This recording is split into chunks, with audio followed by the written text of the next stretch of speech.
분단되지 않은 한국 2025년의 기적. 2025년 3월 베를린 출신의 역사학자 요한 마이어가 서울 인천공항에 도착했다. 그는 독일 통일을 직접 경험한 세대로서 오랫동안 한반도 분단 문제를 연구해온 국제정치 전문가였다. 공항을 나서며 그가 목격한 것은 상상을 초월하는 광경이었다. 평양에서 출발한 KTX-북부선이 서울역으로 들어오는 모습, 그리고 대동강과 한강을 잇는 한대운하를 따라 이동하는 화물선들의 행렬이었다. 요한은 자신의 연구 노트를 꺼내며 깊은 감탄을 금치 못했다. 안녕하세요. 저는 요한 마이어입니다. 독일에서 온 역사학자로서 오늘 여러분께 놀라운 이야기를 들려드리고자 합니다. 바로 만약 한반도가 분단되지 않았다면 어떤 모습이 되었을지에 대한 이야기입니다. 1945년 얄타 회담에서 미국, 소련, 영국이 한반도를 38선으로 분할하기로 결정했던 그 순간, 만약 다른 선택이 있었다면 어떤 일이 벌어졌을까요? 실제로 북한 지역은 세계 2위의 마그네사이트 매장량을 보유하고 있으며 연간 450만 톤의 철광석과 43만 톤의 아연을 생산할 수 있는 잠재력을 갖고 있습니다. 남한의 뛰어난 기술력과 교육 시스템이 북한의 천연 자원과 결합했다면 그 시너지 효과는 상상을 초월했을 것입니다.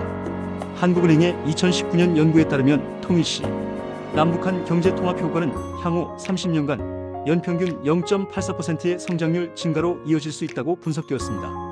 분단되지 않았다면 이미 1980년대부터 일본을 추월하는 경제 대국이 되었을 것입니다. 마셜 플랜의 혜택을 받은 서독이 유럽의 경제 강국으로 부상했듯이 통일된 한국 역시 미국의 원조와 풍부한 자원을 바탕으로 아시아의 경제 중심국으로 발전했을 것입니다. 현재 저는 서울에서 평양까지 단 2시간 30분 만에 연결하는 KTX를 타고 있습니다. 창밖으로 보이는 풍경은 가히 장관입니다. 서울 강남의 초고층 빌딩굴에서 시작해 개성의 첨단 산업단지, 그리고 평양의 스마트시티까지 이어지는 메가 경제벨트를 목격하고 있습니다. 현재 대서울권은 인구 3천만 명에 달하는 세계 최대 규모의 메가시티로 성장했습니다. 이는 도쿄 광역권의 3,800만 명에 육박하는 수준입니다. 부산은 상하이, 싱가포르와 함께 아시아 3대 물류 허브로 자리 잡았으며 연간 컨테이너 처리량이 3천만 TEU에 달합니다. 평양은 에너지와 자원 기반의 첨단 산업 도시로 탈바꿈했습니다. 특히 한강과 대동강을 연결하는 한대운하는 파나마, 운하와 견줄만한 국제적 명성을 얻고 있습니다. 이 운하를 통해 연간 5억 톤의 화물이 이동하며 중국 동북부와 러시아 극동 지역을 잇는 핵심 물류 통로 역할을 하고 있습니다. 독일의 라인강이 유럽 경제의 대동맥 역할을 하듯이 한대운하는 동북아 경제 통합의 상징이 되었습니다. 남북이 하나가 된 한국의 지리적 이점은 실로 대단합니다. 통일 한국의 2025년 경제 지표를 보면 정말 놀랍습니다. 총 인구 8,200만 명, GDP 2조 8,800억 달러로 세계 5위, 경제 대국의 지위를 차지하고 있습니다. 1인당 GDP는 36,631달러로 프랑스나 영국과 비슷한 수준에 도달했습니다. 제가 살고 있는 독일과 비교해보면 독일은 인구 8,400만 명의 GDP 4조 달러 규모입니다. 하지만 한국은 독일보다 젊은 인구 구조를 가지고 있으며 기술 혁신 속도가 훨씬 빠릅니다. 특히 반도체, 조선, 철강, 화학산업에서는 이미 세계 1위 수준에 도달했습니다. 삼성과 SK의 반도체 생산 능력에 북한의 히토리와 첨단 소재가 결합되면서 글로벌 공급망에서 독보적인 위치를 차지하게 되었습니다. 현대와 기아의 자동차 생산량은 연간 1,200만 대로 독일의 폭스바겐을 넘어섰으며 포스코의 조선소는 전 세계 선박 주문량의 45%를 담당하고 있습니다. 한국의 경제 성장 속도와 기술 혁신력은 정말 경이롭다고 말할 수밖에 없습니다. 분단되지 않았다면 한국이 이 정도 수준에 도달하는 것은 당연한 결과였을 것입니다. 한국의 문화적 영향력도 상상을 초월합니다. K-팝, K-드라마, K-무비로 대표되는 한류는 이제 전 세계적 현상이 되었습니다. 하지만 분단되지 않은 한국의 문화는 지금과는 완전히 다른 모습입니다. 남한의 대중문화와 북한의 전통 예술이 융합되면서 독특한 장르가 탄생했습니다. 평양 교향악단과 서울 K-팝 아티스트들의 협업 무대는 매번 전 세계인들을 매료시키고 있습니다. 특히 평양영화제는 칸, 베니스, 베를린과 함께 세계 4대 영화제로 자리 잡았습니다. 김정일이 실제로 영화 감독의 길을 걸었다면 어떤 작품을 만들어냈을지 상상해보니 정말 흥미롭습니다. 한국 드라마의 글로벌 수출액은 연간 200억 달러에 달하며 이는 일본 애니메이션 수출액의 4배에 해당합니다. 넷플릭스 글로벌 탑10에 한국 콘텐츠가 항상 3-4편씩 랭크되어 있을 정도입니다. 한국어를 배우는 외국인 수도 3천만 명을 넘어섰습니다. 이는 일본어 학습자 수의 2배에 달하는 규모입니다. 한국 문화가 세계를 지배하는 시대가 온 것입니다.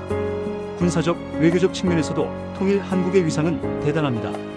한국군은 현재 세계 6위의 군사력을 보유하고 있으며 핵무기 개발 능력도 충분히 갖추고 있습니다. 실제로 한국의 우라늄 농축 기술과 미사일 기술은 이미 핵 보유국 수준에 달했습니다. 다만 NPT 체제 하에서 자제하고 있을 뿐입니다. 주한미군은 여전히 남부 지역에 주둔하고 있지만 한국 자체의 억제력이 워낙 강력해서 의존도가 크게 줄어들었습니다. 한국은 미국, 중국, 러시아, 일본 사이에서 절묘한 균형 외교를 펼치고 있습니다. 특히 중국과 일본이 동시에 견제하는 나라는 세계에서 한국이 유일합니다. 이는 한국이 그만큼 영향력 있는 강국으로 성장했다는 증거입니다. 지칠 정상회의에는 정식 멤버로 참여하고 있으며 유엔 안보리 상임이사국 확대 논의에서도 최우선 후보국으로 거론되고 있습니다. 한국의 중재 외교는 국제사회에서 높은 평가를 받고 있으며 각종 국제 분쟁 해결에서 핵심적 역할을 담당하고 있습니다. 사회 발전 수준을 나타내는 인간 개발 지수에서 한국은 0.996으로 세계 1위를 기록했습니다. 이는 노르웨이의 0.957, 스위스의 0.955를 크게 앞서는 수치입니다. 교육 수준, 의료 서비스, 기대 수명 모든 면에서 세계 최고 수준에 도달했습니다. 특히 통일 덕분에 식량 자급률은 98%에 달하며 에너지 자립률도 85%를 넘어섰습니다. 북한 지역의 풍부한 수력 자원과 남한의 원자력 기술 그리고 신재생 에너지가 결합되면서 에너지 강국으로 부상했습니다. 평양 인근의 대규모 태양광 발전단지는 세계 최대 규모로 연간 50테라와트아워의 전력을 생산합니다. 이는 대한민국 전체 전력 소비량의 10%에 해당하는 엄청난 규모입니다. 또한 백두산 지열발전소와 서해안 해상풍력 단지까지 더해져 한국은 아시아 최초의 탄소 중립 국가가 되었습니다. 환경 문제 해결과 경제 성장을 동시에 이룬 한국 모델은 전 세계의 벤치마킹 대상이 되고 있습니다. 정말로 한국이 세계의 미래를 제시하고 있다고 해도 과언이 아닙니다. 마지막으로 독일 통일과 한국 통일을 비교해 보겠습니다. 독일은 1990년 분단을 극복하며 유럽 최강국으로 도약했습니다. 하지만 한국은 애초에 분단되지 않았다는 가정만으로도 세계사의 판도를 바꾸는 나라가 되었습니다. 독일 통일 과정에서 서독이 동독을 흡수하는 형태였다면 한국은 남북이 대등한 파트너십을 이루며 시너지를 극대화했습니다. 베를린 장벽이 무너질 때의 그 감동을 저는 잊을 수 없습니다. 하지만 분단되지 않은 한국을 보면서 느끼는 감동은 그때보다도 더 큽니다. 한국은 단순히 분단을 극복한 것이 아니라 처음부터 하나였기 때문에 가능했던 발전을 이루어냈기 때문입니다. 8천만 한민족이 하나가 되어 만들어낸 이 기적을 보면서 분단의 아픔이 없었다면 한국이 얼마나 위대한 나라가 될 수 있었는지를 실감합니다. 서울의 화려한 야경과 백두산 천지의 신비로운 모습이 하나의 국가에 공존하는 이 현실이 바로 통일 한국의 진정한 힘입니다. 대한민국 분단되지 않았다면 이미 세계 최강국 중 하나가 되어 있었을 것입니다.